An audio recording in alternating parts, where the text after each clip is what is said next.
오늘 하나님께서 우리에게 주신 은혜의 말씀은 갈라디아 5장 24절 같이 봉독합니다.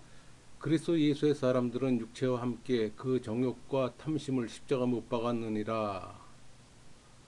오늘 말씀의 제목은 십자가를 체험하는 사람들. 선포되는 말씀을 통해 하나님의 은혜를 경험하는 시간이 되기를 소망합니다.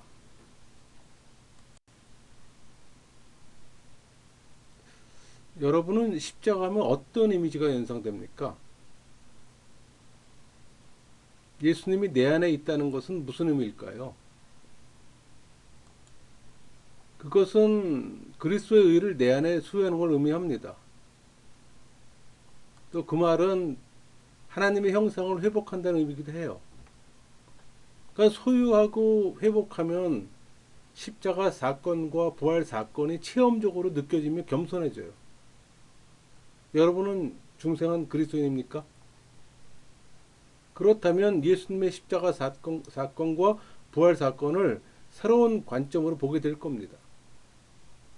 그 관점이 생기면 삶 가운데 일어나는 일상의 일을 예수님의 순환, 죽음, 부활로 이해할 수가 있어요. 회심하지 않았기에 예수님의 이야기는 그저 교회에서 말하는 교회 담론으로 치부하는 겁니다. 내가 어려운 가운데 있어도 예수님의 믿음을 장착하면 일상의 삶이 하나님과 연결돼요. 또 다른 신앙인의 고통의 삶을 이해할 수 있고 또 공감이 가요. 그 악한 세 속에서 예수의 믿음을 가진 자만이 예수님의 사랑을 경험할 수가 있어요. 여러분, 거듭난 자만이 십자가의 진리를 이해할 수 있고 성화될 수 있어요. 십자가의 진리는 명백합니다. 십자가는 죄인을 위한 십자가잖아요. 아담으로 말미암아 영혼은 부패되고 타락되었어요. 뱀의 유혹을 받아들임으로써 영혼은 부패된 겁니다. 그러니까 인류의 구원을 원하시는 하나님은 다시 시작하셨어요. 그러니까 십자가를 통해 타락한 불신자 삶을 마감하고 또 신앙인을 만들려는 하나님은 계획을 갖고 계셨던 겁니다. 왜? 불신자는 새롭게 할 근거도 가능성도 전혀 없기 때문에 하나님이 직접 나서야 했던 겁니다. 십자가의 사건은 대속의 사건이에요. 그리스도의 죽음이 속전으로 제시되었습니다. 그러니까 대속의 사상은 다른 사람을 속박해서 풀어주기 위해 값을 지불하는 사상이잖아요.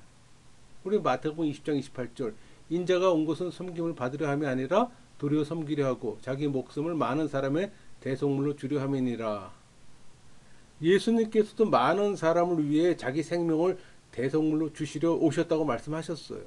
우리 로마서 5장 10절 곧 우리가 원수 되었을 때 그의 아들의 죽으심으로 말미암아 하나님과 화목하게 되었은즉 화목하게 된 자로서는 더욱 그의 살아나심으로 말미암아 구원을 받을 것이니라.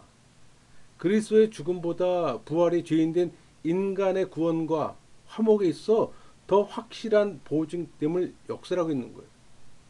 우리 마태복음 5장 24절 예물을 제단 앞에 두고 먼저 가서 형제와 화목하고 그 후에 와서 예물을 드리라. 예배가 이웃과의 관계로 인해 소멸되는 것이 아니라 이웃과의 관계가 예배를 위해서 선행되어야 할 조건이라는 걸 지금 말해주는 겁니다.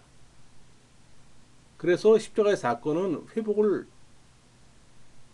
화목을 포함하고 있는 거예요. 그러니까 십자가는 단순히 한 개인의 구원으로 끝나지 않아요. 여러분, 십자가를 이해하려면 그리스도의 속죄 의미를 좀 바르게 알아야 합니다. 왜? 속죄는 기독교 신앙의 중심이잖아요.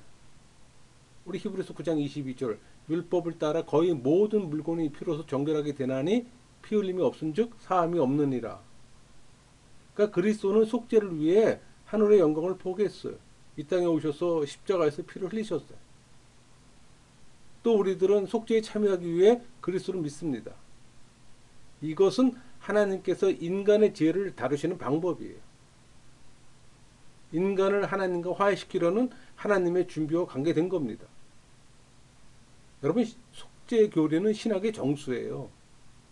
속죄 교리를 복음의 핵심 또는 기독교의 근본 원리로 인정합니다.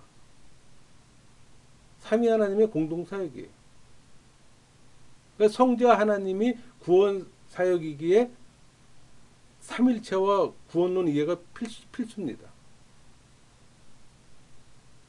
삼일체와 구원론의 바른 이해가 십자가를 체험하는 길이에요. 레위기 17장 11절 육체의 생명은 피에 있음이라 내가 이 피를 너희에게 주어 제단에 뿌려 너희의 생명을 위하여 속죄하게 하였나니 생명이 피에 있으므로 피가 죄를 속하느니라. 속죄 히브리어로 카파르입니다. 덮다, 속량하다 그런 뜻을 갖고 있어요. 이 속죄는 하나님의 관점에서 인간의 죄를 덮는다는 뜻으로 사용했습니다. 그러니까 피가 죄를 덮어 생명으로 하여금 멸망치 않게 한다는 의미예요. 우리 구약의 제단에 뿌려지는 피는 바로 예수 그리스도의 보혈을 또 예표하잖아요. 그러니까 성경에서 덮는다는 행위는 덮는 물건과 떼어놓을 수가 없어요. 그러니까 희생 제사에 있어서 피를 사용하는 것은 특별하지는 않지만 속죄에 있어서는 계속적으로 유지되는 거예요.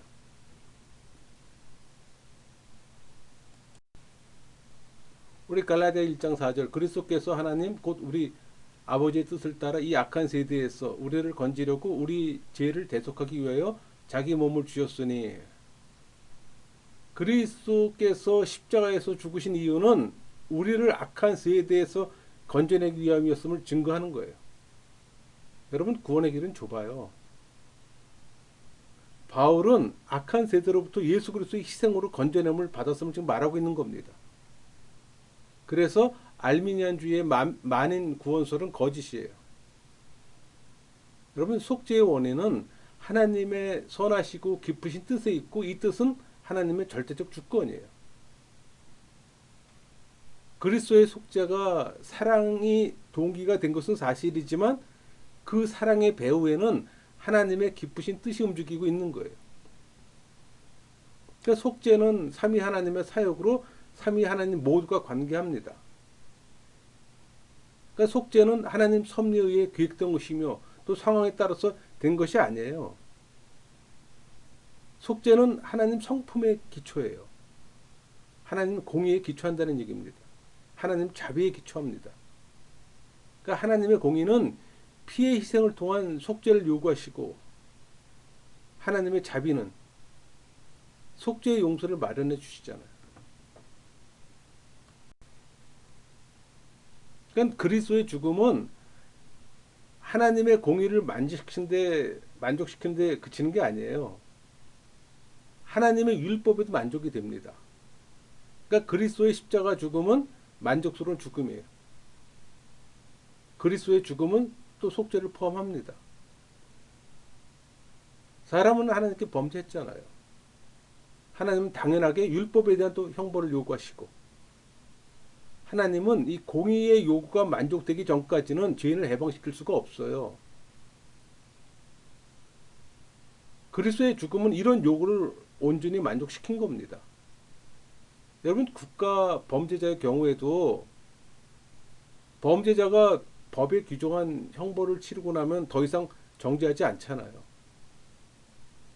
범죄에 대해 더 이상 어떤 형벌을 가할 수가 없는 겁니다. 왜냐하면 그것은 그 본질적 가치로 인해 온전히 공의의 요구를 만족시켰기 때문이에요. 마찬가지예요. 그리스도의 십자가 죽음은 형벌, 즉 만족의 죽음인 겁니다. 이 형벌적 만족에 있어서는 어떤 특수한 정도나 종류의 고난을 다시 요구하지는 않아요. 왜? 이미 형벌을 받았기 때문에.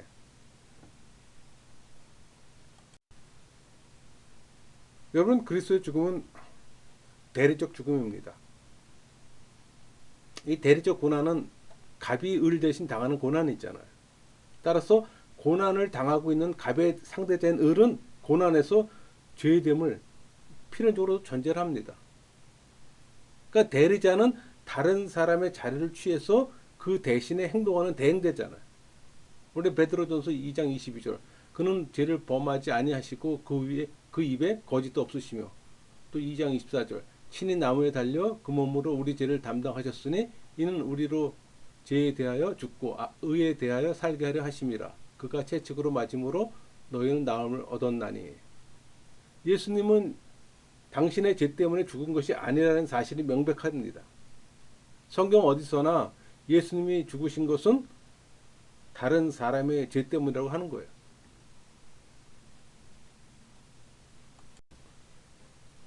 에베소서 2장 16절. 또 십자가로 이 둘을 한 몸으로 하나님과 화목하게 하려 하심이라. 원수된 것을 십자가로 소멸하시고. 사도 바울은 십자가의 이 대속적 희생은 죄로 인해 원수된 것을 제거하고 또 하나님과의 화목을 이루는 것으로 좀 진술합니다. 그러니까 한마디로 십자가는 이 죄에 대한 승리를 상징해요. 그러니까 죽은 심령이 살기 위해서는 예수님의 죽음에 동참해야 합니다. 회심한 자만이 십자가의 진리를 깨달아요. 여러분, 회심하지 않는 자에게 이 십자가의 메시지는 심령 회복의 메시지가 될 겁니다. 그러니까 신앙인이건 종교인이건 십자가의 메시지는 여러모로 유익을 주는 겁니다. 여러분이 신앙인이라면 진리를 알게 될 것이고 아니라면 성령 세례의 역사를 경험하게 될 겁니다. 여러분, 신앙인만이 세속과의 단절을 경험할 수가 있어요. 그럼 십자가를 체험하는 신앙인이 될 겁니다. 주일 예배 시간을 제외하고 십자가란 단어를 여러분 얼마나 듣고 생각합니까? 거의 없다면 종교인의 삶입니다. 우린 주님과 연합할 때 예수님 안에서 자신의 자리를 굳게 지키고 세속에 물든 영혼을 접할 때 그들을 도울 수가 있는 겁니다. 여러분, 십자가만이 육체를 이길 수가 있어요. 우리 갈라디아 5장 24절. 그리스도 예수의 사람들은 육체와 함께 그 정욕과 탐심을 십자가에 못 박았느니라. 십자가에 못 박았다고 뭐 아주 없어진다는 얘기는 아니에요. 신앙에는 그냥 부단히 정욕과 싸워 정욕이 주장하지 못하게 한다는 겁니다. 그러나 그것도 십자가를 체험했기에 가능한 거예요. 신앙인만이 육신의 정욕과 종로로 돼서 해방됐잖아요. 또 자유롭게 살 수 있는 실제를 경험할 수 있잖아요. 여러분, 죄의 경향성과 성령 사이에는 치열한 싸움이 있어요. 제가 늘 말씀드리는 거지만 성령 세례 받아도 죄책만 예수님께 전가된 거지 죄의 오염은 남아있잖아요. 죄의 경향성은 남아있다는 얘기예요. 그래서 내 안에 내재하는 죄의 경향성과 성령하고 내 안에서 싸우는 겁니다. 왜? 죄와 성령이 본질적으로 적대관계에 있기 때문에 그래요. 그러니까 내주하시는 성령이 우리를 지배할 때 육체의 정욕은 사라지는 겁니다. 그 역시 십자가를 체험했기 때문에 가능한 거예요. 축복이죠. 우리 갈라디아 2장 20절. 내가 그리스도와 함께 십자가에 못 박혔나니 그런 이제는 내가 사는 것이 아니요 오직 내 안에 그리스도께서 사시는 것이라. 이제 내가 육체 가운데 사는 것은 나를 사랑하사 나를 위하여 자기 자신을 버리신 하나님의 아들을 믿는 안에서 사는 것이라. 여러분, 제가 매 설교할 때마다 이 갈라디아 2장 20절을 꼭 등장합니다. 근데 그럴 수밖에 없는 게 이 갈라디아 2장 20절이 복음의 핵심이에요. 축약본이에요. 이걸 확장시키면은 사도신경이 되는 거고, 이걸 확장시키면 웨스트민스터 소요리 문답이 되는 거고, 그걸 확장시키면 기독교 강요가 되는 거예요. 그래서 이 갈라디아 2장 20절은 얼마든지 설교의 자료로 쓰이는 겁니다. 여기서 사도 바울이 예수님과 함께 죽었다고 고백하는 것은 과거의 삶과 사랑에 대한 부정이에요. 그러니까 새로운 삶을 향해 전환을 이루는 엄청난 변화입니다. 그러니까 그리스도와 바울의 연합은 그리스도에게 접붙임을 받는 거예요. 그 결과 그리스도의 풍성한 열매를 맺고, 그리스도의 삶은 믿음 안에 사는 거잖아요. 삶의 중심은 또 십자가를 통해 바뀌어집니다. 이제 내 중심은 그리스도 안에 있는 거예요. 그러나 종교인들은 그리스도의 죽음을 기독교의 역사적 사건 정도로 이해해요. 그게 실제적으로 와닿지 않는다는 얘기예요.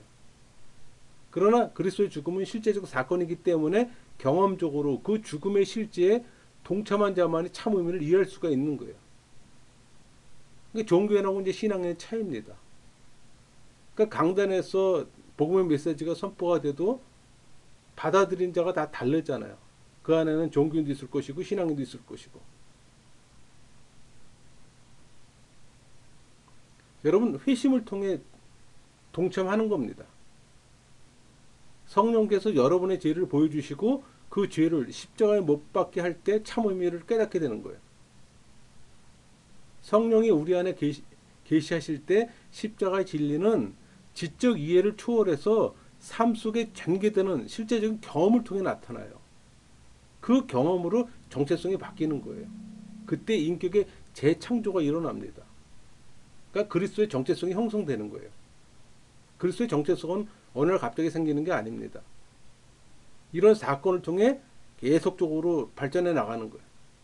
그러니까 만들어져 나간다는 얘기예요. 이 사건으로 또 신분 세탁이 일어납니다. 육체가 지속적으로 십자가의 계속적인 죽임을 당함으로 육체 행위를 작동시키는 인간의 타락한 본성에 영향을 받는다는 얘기예요. 그럼 변화된 중심에서 외부적인 육체까지 그리스도의 죽음에 계속적으로 동참하게 되는 거예요. 그것이 십자가를 체험하는 삶입니다. 체험해보고 싶지 않으세요? 체험해야 합니다. 그게 바른 신앙생활이에요. 우리 고린도 후서 5장 14절 그리스도의 사랑이 우리를 강권하시는도다. 우리가 생각하건대 한 사람이 모든 사람을 대신하여 죽었은즉 모든 사람이 죽은 것이라. 사도 바울은 그리스도의 대속 원리를 지금 고린도 교인들에게 상기시킵니다. 자신이 그 원리에 따라 살고 있음을 암묵적으로 보여주고 있어요. 여러분 신앙인의 삶도 다른 사람들에게 본이 되는 겁니다. 우리 고린도서 5장 15절 그가 모든 사람을 대신하여 죽으심은 살아있는 자들로 하여금 다시는 그들 자신을 위하여 살지 않고 오직 그들을 대신하여 죽었다가 다시 살아나신 이를 위하여 살게 하려 함이라. 부활에 동참하는 자는 사망에서 생명으로 옮겨온 자가 이게 우리 산자라고 얘기하는 겁니다. 산자라면 하나님을 자기 삶의 주인으로 섬기는 삶을 사는 거예요. 우리 고린도서 5장 16절 그러므로 우리가 이제부터는 어떤 사람도 육신을 따라 알지 아니하노라. 비록 우리가 그리스도 육신을 따라 알았으나 이제부터는 그같이 알지 아니하노라. 그러니까 사도 바울은 그리스도께서 자기 죄를 위해 죽으시고 부활하셨다는 의미를 깨달았어요. 그부터는 더 이상 과거와 같이 육체적 기준으로 판단하지 않게 되었다고 증거하는 겁니다. 여러분의 입에서도 그런 간증이 나와야 하는 겁니다. 여러분 십자가를 통해 정체성의 변화가 일어났어요. 말씀을 통해 변화된 결과를 볼 수가 있어요. 말씀만이 신앙의 전부임을 깨닫는다면 내 자아가 십자가에 못 박힐 때 정체성의 변화가 일어나는 겁니다. 그러니까 그리스도가 우리 삶의 중심이 될 때 우리는 성령의 지배로 주님을 또 의지하잖아요. 그래서 일상의 삶에서 모든 언행까지 변화가 되는 겁니다. 언행은 내면 세계를 보여주잖아요. 우리는 그 사람의 말을 듣고서 그 사람을 평가할 수 있고 판단할 수가 있잖아요. 그리스도의 죽음과 부활에 대한 진리는 서로 연결되어 있어요. 여러분이 십자가와 부활을 어떻게 바라보는가에 따라 여러분의 실제적인 영적 삶은 영향을 받게 됩니다. 십자가의 죽음을 적용하지 않고서는 영적인 생명력이 나타나지 않아요. 여러분 이 말씀이 이해가 됩니까? 옛사람이 십자가를 통해 죽을 때만 성령이 우리 삶을 지배하게 되는 겁니다.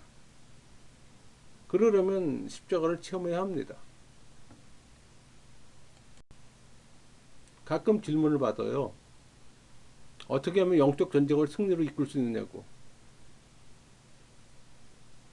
그럴 땐 그런 답을 줍니다. 부활과 연결시켜 십자가를 한번 묵상해 보라고.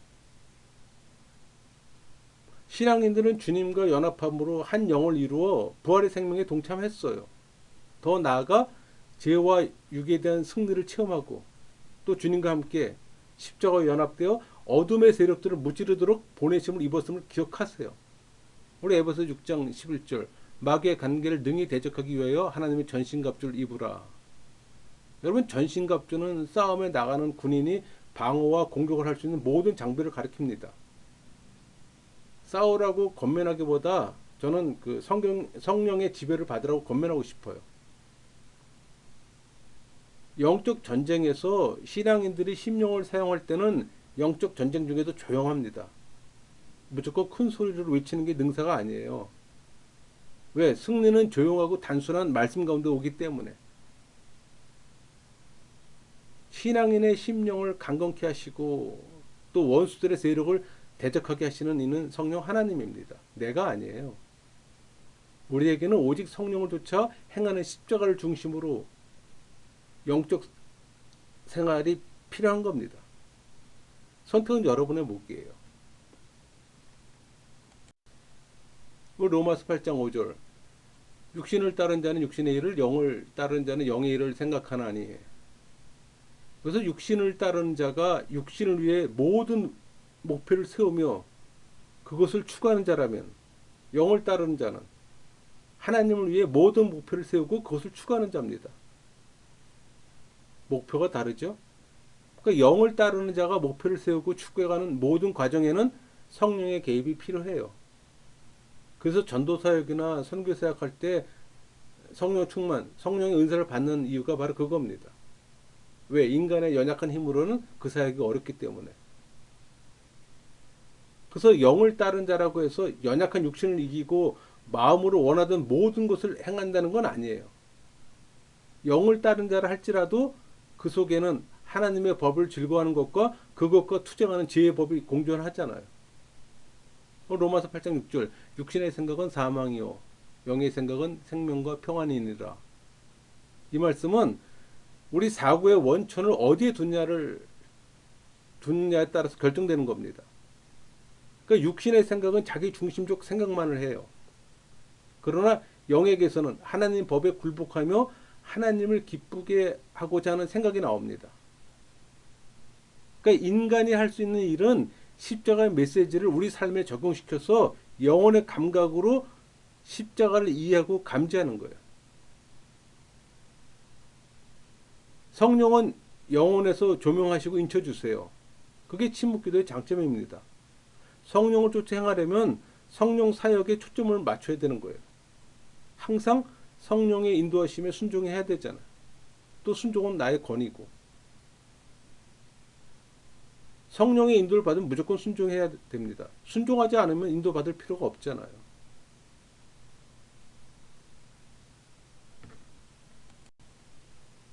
요한복음 7장 38절 나를 믿는 자는 성경의 이름과 같이 그 배에서 생수의 강이 흘러나오리라 하시니. 여기서 그 배에서란 말은 성령 하나님께서 신앙인의 심령 속에서 역사심을 가리키는 거예요. 그러니까 그리스도로 말미암아 이루어질 영적 역사는 인간의 가장 깊은 요구를 만족시켜주며 또 근본적인 문제를 해결해줘요. 여기서 생수는 성령을 비유합니다. 그러니까 영적 생명이 바깥으로 표현될 수 있어야 하는 거예요. 그러려면 또 십자가를 체험하는 삶을 살아야 그게 또 가능합니다. 우리 에베소 2장 13절 이제는 전에 멀리 있던 너희가 그리스도 예수 안에서 그리스도의 피로 가까워졌느니라. 그리스도의 피는 하나님과 화해를 이루는 그리스도의 대속적 희생의 피입니다. 2장 14절 그는 우리의 화병이신지라 둘로 하나를 만드사 원수된 것 곧 중간에 막힌 담을 자기 육체로 허시고. 그러니까 십자가에서 대속의 피를 흘리신 그리스도 밖에서 하나가 되며 또 화평을 얻으려는 모든 시도는 어리석은 겁니다. 에베소 2장 16절 또 십자가로 이 둘을 한 몸으로 하나 된가 화목하게 하려 하심이라. 원수된 것을 십자가로 소멸하시고. 그러니까 그러니까 사도 바울은 십자가의 대속적 희생은 원수된 것을 제거하고 하나님과 화목을 이루는 것이라고 증거하는 거예요. 또 20장 17절 또 오셔서 먼 데 있는 너희에게 평안을 전하시고 가까운 데 있는 자들에게 평안을 전하셨으니, 그러니까 그리스도의 평안에 대한 선포는 유대인과 이방인 사이의 화해를 또 의미하는 거예요. 그러니까 교회에서 그리스도인들이 연합을 이룰 수 있는 유일한 장소는 오직 십자가뿐입니다.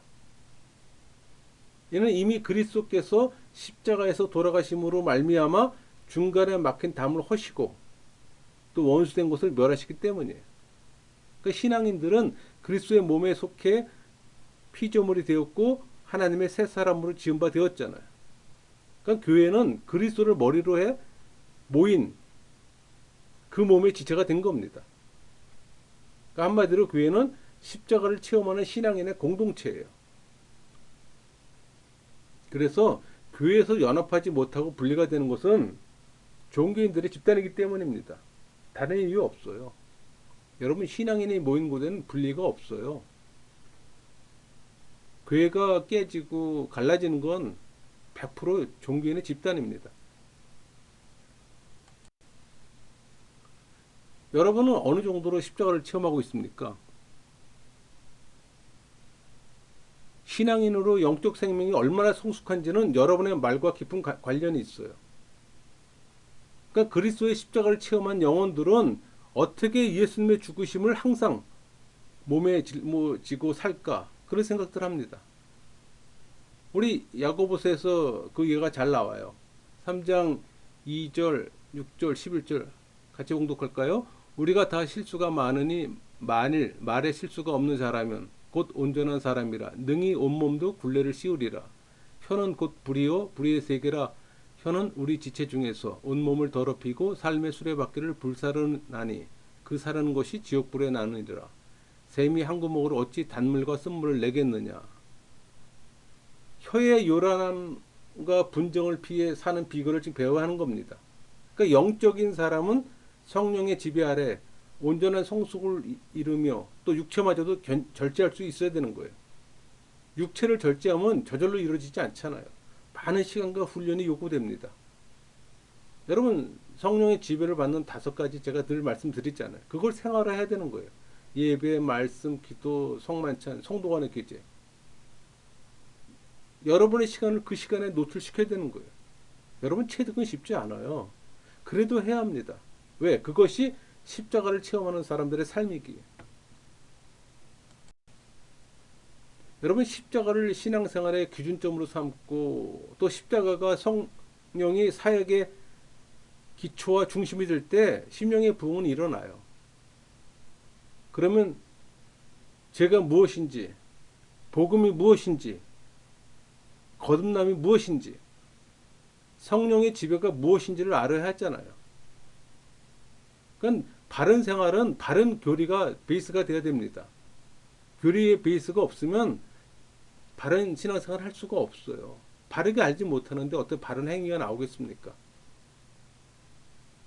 바른 성경 해석은 나올 수가 없잖아요.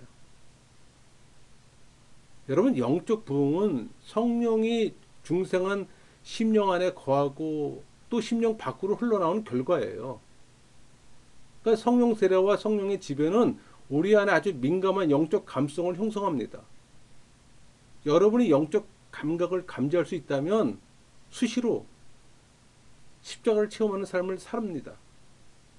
또 내 심령 안에 성령이 어떻게 움직이는가와 또 다른 사람들 안에서 운행하시는 성령의 역사도 감지할 수가 있는 거예요. 여러분, 세속화되는 교회의 십자가는 바른 방향과 목표를 제시해주는 유일한 길입니다. 또 하나님의 사역의 핵심이기도 하고. 그러니까 십자가는 하나님이 경륜에 있어서 중심축 역할을 해요. 그리스도인들이 진리를 잃어버리고 헤매는 이유는 십자가의 중심축에서 벗어나기 때문이에요. 그리스도를 알고 체험하기 원한다면 진리의 중심축인 십자가의 진리를 알려고 힘써야 되는 거예요. 그렇게 할 때 성령은 십자가를 통해 진리를 우리들에게 계시해 줄 겁니다. 여러분, 십자가에서 예수님의 죽음은 대속의 죽음이에요. 하나님과 원수되었던 우리가 화목을 이루었고 또 주님은 죽고 부활하심으로 우리의 구원을 이루셨다는 이 기독교 신앙의 기본적인 진리를 선포합니다. 이것을 깨닫는 사람이 십자가를 체험하는 사람이에요. 여러분, 예수님은 공생애 동안 걸어 다니셨어요. 이 마을에서 저 마을로 걸어 다니셨어요. 많은 가난한 사람들을 만나셨습니다. 거지, 소경, 병자, 애통하는 자들을 만나셨어요. 지금도 가까이 계시며 낮의 열기와 밤의 추위를 느끼세요. 그분은 걸으셨기에 풀과 나무, 들에 핀 꽃, 풍성한 수확이 어떤 건지 아세요. 매일 걸으시며 각 계절의 혹독함과 생명력을 느끼셨어요. 또 동행하는 사람들의 말에 귀 기울이시며 동료가 되셔서 말씀하세요. 주님은 자연을 관찰하셔서 말씀하실 때 또 그것들을 인용하셨습니다. 또 가난한 자에게 복음을 선포하시고 눈먼 자를 보게 하시고 포로된 자를 또 자유케 하신 그 하나님이 지금 보여주셨어요. 우리가 예수님의 제자가 되길 원한다면, 우리가 십자가의 길을 걷기로 작정했다면 우리의 삶도 예수님이 걸었던, 예수님이 행했던 그 모든 것을 따라야 합니다. 물론 그것은 힘들 겁니다. 힘들더라도 흉내라도 내야 되는 겁니다. 왜? 그것이 십자가를 체험하는 사람들의 삶이기에. 말씀을 마치겠습니다.